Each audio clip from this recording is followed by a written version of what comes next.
आपको बता दें, अब से थोड़ी देर बाद, अब से करीब 1 घंटे बाद महाराष्ट्र में देवेंद्र फडणवीस बीजेपी के पहले मुख्यमंत्री के तौर पर शपथ लेने वाले हैं। लेकिन उससे पहले एक बड़ी खबर आ रही है, उद्धव ठाकरे फडणवीस के शपथ ग्रहण में शामिल होंगे। आपको हमने कल बताया था कि शिवसेना ने आज शपथ ग्रहण समारोह का बॉयकॉट करने का फैसला किया है, क्योंकि बीजेपी ने शिवसेना की कोई भी मांग मानने से इनकार कर दिया था। लेकिन थोड़ी देर पहले बीजेपी अध्यक्ष अमित शाह ने उद्धव ठाकरे को फोन कर उन्हें शपथ ग्रहण में आने का न्योता दिया और खबर यह मिल रही है कि यह न्योता उद्धव ठाकरे ने स्वीकार कर लिया है।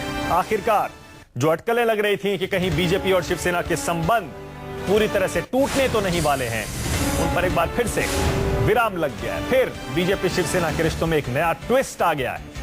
माना यह जा रहा था कि अगर शिवसेना का कोई भी नेता आज शपथ ग्रहण समारोह में नहीं होगा, उसका क्या मतलब निकाला जाए? क्या बीजेपी और शिवसेना का तलाक पूरी तरह से हो चुका है? लेकिन अब देखिए, बिल्कुल ऐन मौके पर शपथ ग्रहण से करीब 1-1.5 घंटे पहले ही बीजेपी अध्यक्ष अमित शाह ने खुद उद्धव ठाकरे को फोन करके शपथ ग्रहण में आने का न्योता दिया और उद्धव ठाकरे ने उसे स्वीकार करके यह संकेत दे दिया कि रिश्ते अभी पूरी तरह से टूटे नहीं हैं।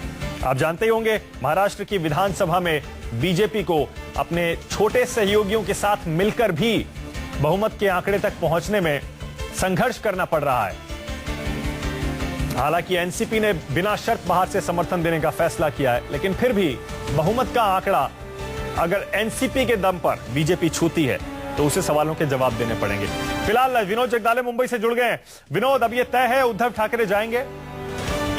जी, अब ये तय हो चुका है। मातोश्री से खबर है कि उद्धव ठाकरे करीब 3:45 बजे मातोश्री से निकलेंगे और करीब 3:15 से 4:15 बजे यहाँ पर वानखेड़े स्टेडियम में जो शपथ विधि समारोह हो रहा है वहां पर उद्धव ठाकरे पहुंचेंगे। उद्धव ठाकरे के अलावा विधायक भी विधि में जाएंगे। जिस प्रकार से 24 घंटे पहले शपथ विधि से पहले शिवसेना ने बॉयकॉट कर दिया था कि हम शपथ विधि नहीं जाएंगे क्योंकि कोई भी सम्मानजनक प्रस्ताव नहीं बीजेपी की तरफ से मिल रहा था, जिसके चलते शिवसेना ना हो रही थी। लेकिन आज एक से 1.5 घंटे पहले ही ये तय हो गया है कि शिवसेना उद्धव ठाकरे इस शपथ विधि समारोह में शामिल होने वाले हैं। यानी अभी भी ये लग रहा है कि शिवसेना बीजेपी के बीच में अभी भी रिश्ते हैं, वो कड़वाहट इतनी ज्यादा नहीं है।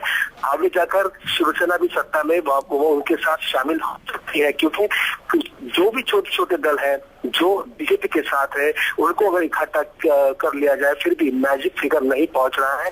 14 सीटें पड़ रही है। कहीं ना कहीं अब बीजेपी को भी लगने लगा है शायद कि शरद पवार और एनसीपी से अच्छा दोस्त शिवसेना ही महाराष्ट्र में उसी का पुराना साथी है। ठीक है विनोद, ये भी बताइए, उद्धव ठाकरे अकेले आएंगे या उनके साथ शिवसेना का कोई और नेता भी होगा? देखिए, बताया जाता है कि उद्धव ठाकरे खुद आएंगे, लेकिन अब तक जो शिवसेना के दूसरे नेता है उन्होंने इसके बारे में कोई पुष्टि नहीं की वो जाएंगे या नहीं जाएंगे। लेकिन खुद संजय राउत से हमारी बात हुई, उन्होंने ये कहा है कि उद्धव ठाकरे उस शपथ विधि समारोह में हिस्सा लेंगे। बस इतना ही कहकर उन्होंने उतना ही जवाब दिया है, लेकिन शिवसेना के नेताओं के बारे में अब तक कोई खबर नहीं है।